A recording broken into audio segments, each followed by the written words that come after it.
a blessed moment to one and all.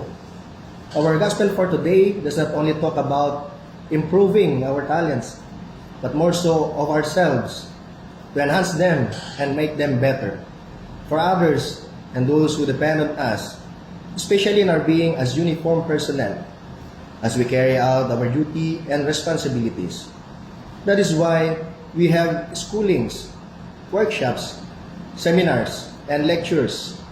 In giving our services to people, we use ourselves as instruments, and so therefore, like talents, must be taken care of and improved.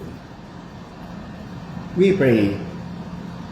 Amang bukal ng aming buhay, mga talento at talino, pinupuri ka namin bilang pasalamat sa iyong mga biyaya. Naway, sa kapamakan kami laging iadya at mga sarili alagaan para sa kawang gawa sa kapwa. Amen.